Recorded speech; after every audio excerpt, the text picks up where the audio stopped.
Did you want to open up, or did you just fire Yeah, away? I'll open up real quick here. So practice number 7, scrimmage number 1. It was awesome to see all the coaches off the field, see the players operate. The new offense with some young guys on defense. It's great to see the way they're coming along and the progress they're making. Obviously, with scrimmage number 1, there's plenty to clean up. There's plenty to clean up from the operation for us as coaches too. It's really good for us to get out there. We've been hitting a lot of different situations, whether it be field situations, clock situations, in the last 2 practices. So it was fun to put it all together today and operate offensively, defensively, and then how the special teams go along with those things. It was good to see us hit some long throws with our offense today, hit some explosive pass plays. In order to get to those, we've got to continue to clean up the protections. Our defense is doing a nice job of creating pressure on the quarterback in all situations. And so those are areas, it always starts up front. If we want to be explosive in the pass game, we got to be able to protect. If we want to, have a good defense, it always starts at the line of scrimmage with the run game and handling that. And then obviously getting the offense beyond the chains and being able to get pressure on the quarterback. So it was good to see some guys respond. There are guys that maybe gave up a play on defense in the secondary, but then came back and responded and made a play.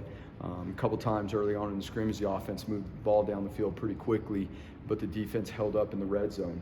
And so it's good to see them start to really come together, respond off situations. And, practice number 7, again, before we go on spring break here, there's a lot for a lot of us to clean up so that we have an unbelievable plan ready to go when we come back from spring break for the second half of spring ball. You mentioned the new offense.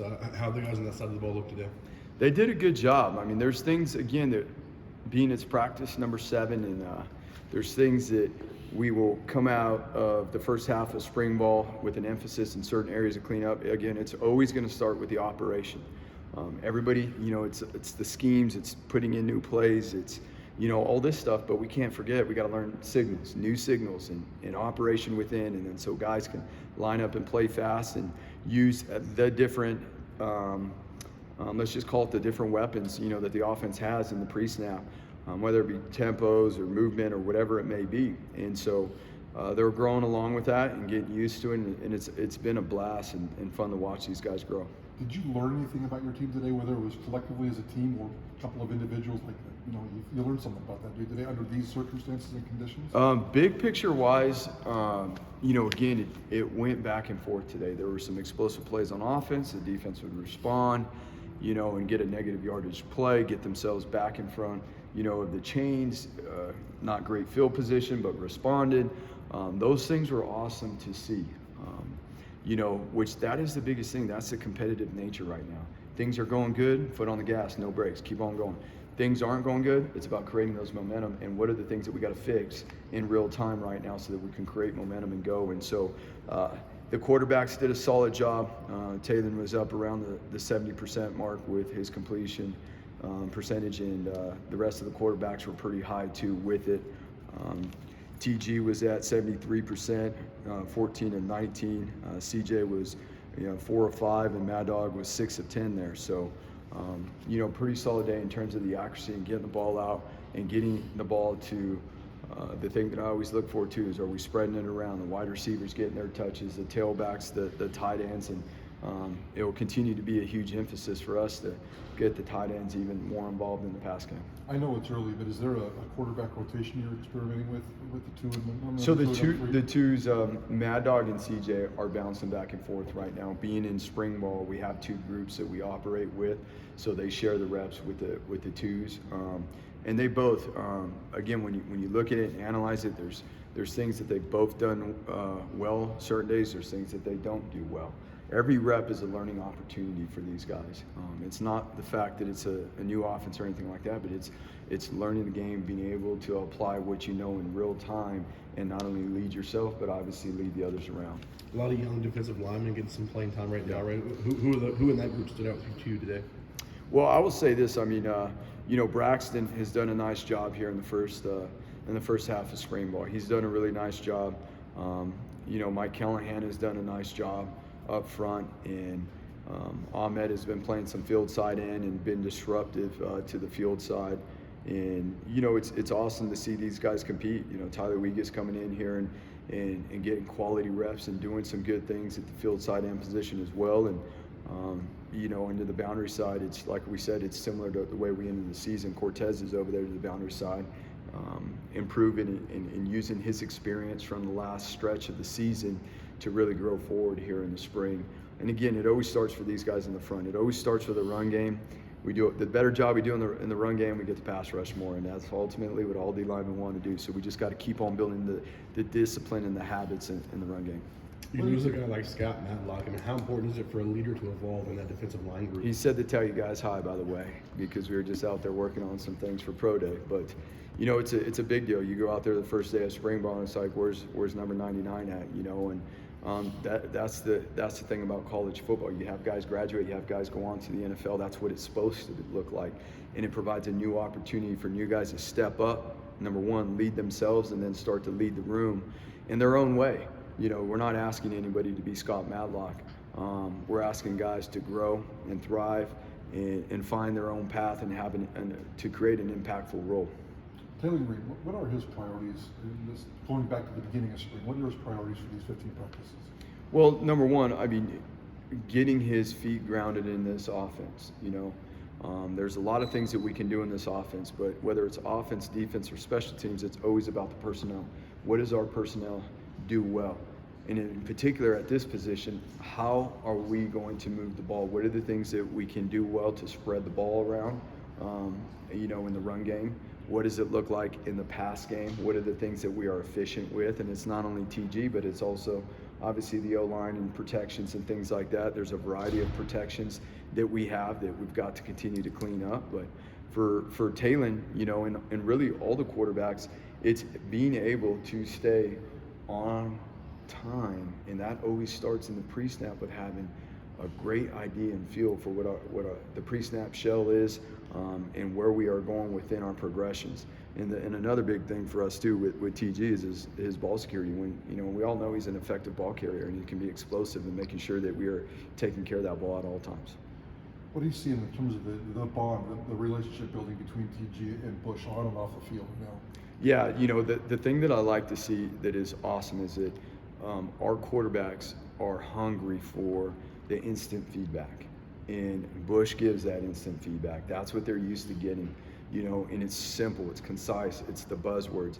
It's awesome when I can listen and hear the feedback, and I know what it is because it's consistent. It's doing the simple things really, really well over and over again, and it's just cool to see, not only when we're out on the field, but up in, on the second floor in our, in the meeting space. Those guys are up there all the time, and it's not, to be honest with you, it's not always ball either. It's hanging out, it's laughing, it's talking about things outside, because there's got to be a serious relationship built, and it can't just be on football. You mentioned a lot of big, deep passes today. Who are some receivers that stood out to you today? Yeah, so Charles had a couple nice catches today. Steph has been doing a really, really good job. Emac was probably the most explosive wide receiver today, which was awesome to see. And Prince has been doing a really, really good job. He's stepping on the scene and coming to work every single day. And again, it starts with those guys in that room, and how Steph's leading the group, and how he's pushing those guys, is how he's pushing himself. He's a great model of what it should look like at practice with how hard he works. Coach Montgomery teased us the other day with a little Ashton Genty, George Trelawney in the same backfield talk. Is that happening? Are you playing around with that? We got to put the best guys on the field and get them on. And again, it's about getting the ball. So like we were talking earlier, in terms of the quarterbacks, we're going to be able to have different packages to get the guys on the field that we need to get the ball in their hands. And that's the fun part about it, is we have a lot of weapons, and they work really, really well together. And the biggest deal is we don't and we won't have selfish guys either. It is all about the team. And the more efficient we are, what does that mean? That means we get more plays, we get more opportunities to put the ball in their hands. Any memorable defensive plays today? A big turnover, a big sack, anything like that? Oh yeah, there was we went for it on fourth down from about the 2-yard line, and the defense held up, and turnover on downs, on the 2-yard line. That was a big time deal right there. There was a interception in the 2-minute drill, Marion McCoy had an interception to end the 2-minute drill at the end of the half. That was a big time play. And then again, there was guys that Drew Simpson did a nice job creating pressure on the quarterback today, as well as some of the edge players in their pass rush. What are you playing around with the center? I know Nathan's there, Jason's there, a couple of Yeah. inside old guys are there. What are you playing around with? Yeah, right now Nate and Jason are getting the majority of the reps there. And again, those are extremely valuable reps, even from day number 1 to where they're at right now. The communication and the operation from with themselves to the quarterback,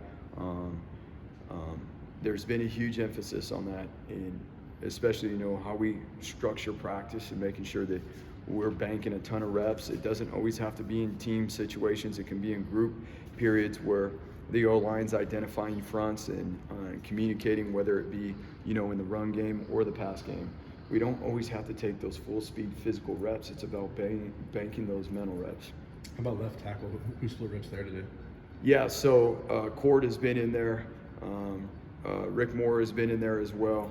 And those guys, here in the last 2 practices, they've made some progress, so we got to continue on with that. Again, we've got some experienced edge guys coming back, so it's no easy task on them each and every day out there. But you know what? That's really, really good for them to be able to see those guys every day.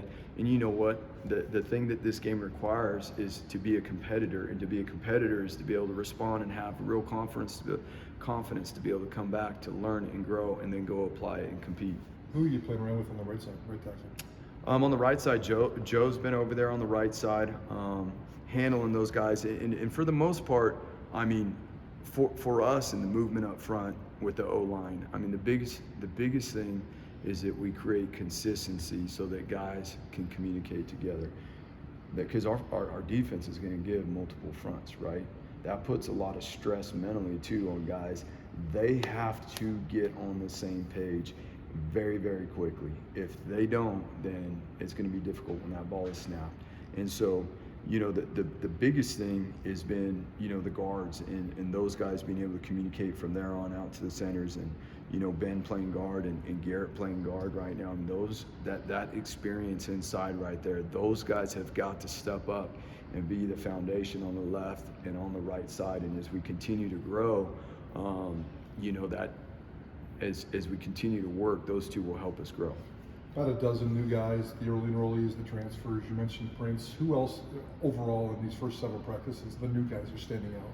Yeah, I mean, there's 16 of these guys that are new, that are here right now. And so it is awesome to see, even from practice number 1, our coaches did a really good job getting these guys prepared, to be out there and compete. And, we got new O-lineman Favors out there too, and he's getting some reps at tackle as well. You see that from Laughlin? Yeah. Mm-hmm. Yep. And so Prince has done a really nice job competing out there. He's been pretty consistent with how he shows up every day. CJ's got a lot on his plate as a quarterback, but he's really intelligent and has done a nice job coming in here. And now the thing is to be consistent every day. And the environment's a little bit different in college and how you compete, and he's getting used to those things. On the offensive side of the ball, those guys have done a pretty good job. On the defensive side of the ball, again, Tyler Wegas has done some things inside that on the edge. As a new guy that's been here, Marion is learning and growing from his experiences. And again, I mean, we really have, he's going up against some good talent every day with EMAC and Steph and Prince on the outside, and the challenges that those guys, present to the secondary. Milo's a guy that shows up for good reasons, a lot more than not, and just him again continuing to bank reps, that will be huge for us there. You're obviously replacing a lot in the secondary this year. Who was the vocal leader back there today? Oh, it's been consistently the vocal leader. I mean, it's the 3. It's Shea Oladipo is really built off of his experience from the end of last year, and loved the growth that he is having, and just want to continue to see him grow. It's going to be about him being consistent, playing the nickel position. And then Rodney has been awesome Rodney's shown some growth in terms of how he's leading himself, the standard he's holding himself to. And now it's just about, again, being consistent with that. And then Tubes is the other one. I mean, between Rodney, Tubes, and, Shea, those guys, they've played a lot of football. Those guys have played a lot of football at this point. And so it's good to see them bring some other guys along with them. Cool.